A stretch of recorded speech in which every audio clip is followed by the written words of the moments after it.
మీ business ఏదైనా మీ ఊర్లో promotion చేయాలంటే అది సుమన్ టీవీతోనే సాధ్యం. ఇప్పుడే సంప్రదించండి. నమస్తే, వెల్కమ్ టు సుమన్ టీవీ. నేను మీ సింధు తులసి. ప్రస్తుతం కడప రిమ్స్ దగ్గర అయితే ఉన్నాము.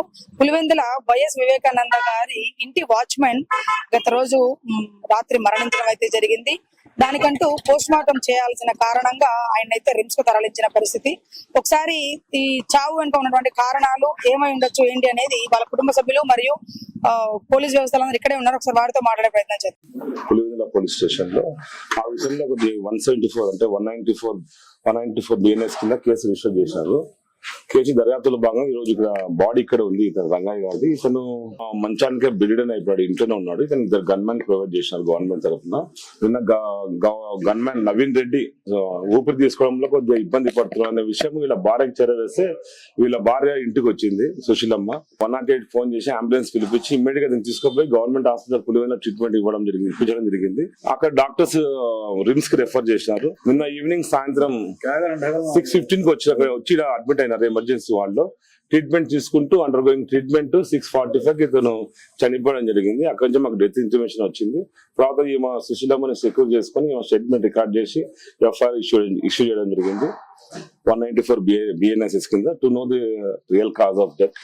సో ఇప్పుడు మేము ఒక రిక్వెషన్ పంపించినాము డాక్టర్స్ కి, హెచ్ఓడికి. తర్వాత ఏమంటే టీమ్ ఆఫ్ డాక్టర్స్ వచ్చి పిఎం చేయాలని. సో మీకు ఇంకా ఏమైనా అనుమానాలు ఉంటే cause of death, real cause of death మనకు పిఎం లో తెలిసిపోతుంది. ఇది విషయం. ఏమి మాట్లాడాలా, మరణ పాలు చేసి పెట్టారు పోలీసులు. గడ్డ కూడా ఇవ్వబట్టే నీ పిల్లల్ని పిలుచుకోబట్టారు. ఏదైనా హాస్పిటల్కి పోబట్టే నీ పిల్లల్ని రమ్మంటారు. పిల్లల్ని వచ్చేందుకు పోలీసులు బయటకు ఎందుకు పెట్టారు?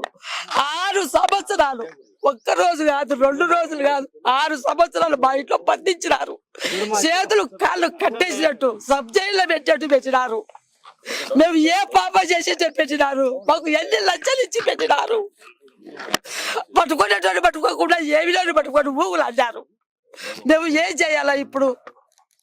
పోలీసు వాళ్ళే దీనికి కారణం, మొత్తం పోలీసు వాళ్ళే.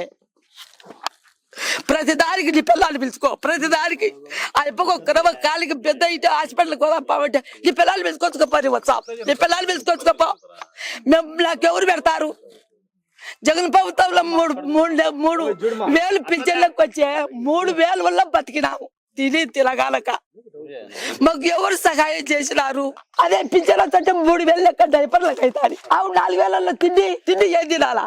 నీళ్లు 20లో నుండి 24 సంవత్సరాల వరకు నేను భార్యని అనుకోకుండా కూడా పోలీసు వాళ్ళు నా భర్తను అంత బాగా చూసుకుంటున్నారు. ఇప్పుడు ఉండేటోళ్ళు మాకేం సంబంధం? మేము కాయలు అనే గుంతకు తీసుకొచ్చినాక నాకు ఫోన్ చేసినారు. గుంత పాలైనాక పొద్దున నాకు అనుమానం వచ్చింది. నా భర్త నన్ను దోశ పెట్టినా, నాకు ఇప్పుడు దోశ పెట్టాలంటే దోశ తిన్నాడు. నువ్వు తినని కూడా నన్ను కూడా కన్నాడు. నువ్వు నేను తింటాలి అంటే ఇప్పుడు తిను బాడి. నేను నేను దూటికి పోతాను. ఏడ్చి కళ్ళ నీళ్ళు పెట్టినాడు. కళ్ళ నీళ్ళు పెట్టి ఇప్పుడు ఇంటికి కళ్ళకు నీళ్ళు పెడతాను. చపాతి పెట్టి తింటావంటే ఆడ పెట్టిపో, ఏముండు వచ్చేటాలకు ఉండు. ఈ పొద్దు ఏం పోయినావులే ఉండని కూడా కన్నాడు.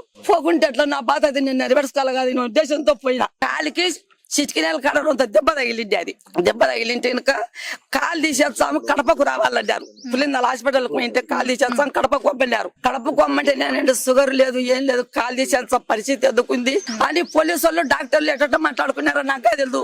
డాక్టర్లతో పోలీసు వాళ్ళు మాట్లాడినాక నా దగ్గరకు వచ్చి మాటికి పోవాలమ్మా, ఇటుకు పోవాలమ్మా. కడప పులివెందుల హాస్పిటల్ ఉంటే సర్జరీ చేసింటే 1000 రూపాయలు తీసుకున్నారు. ఆటోవానికి 700 కట్టినా. బాగుండేటోని మళ్ళీ హాస్పిటల్కి ఎందుకు తీసుకుపోవాలా? మా ఇంట్లో చేర్చండి, బతికినాళ్ళు వండి పెట్టుకున్నాం. హాస్పిటల్కి ఎందుకంటే నా మీద పగ పట్టినారు పోలీసు వాళ్ళు.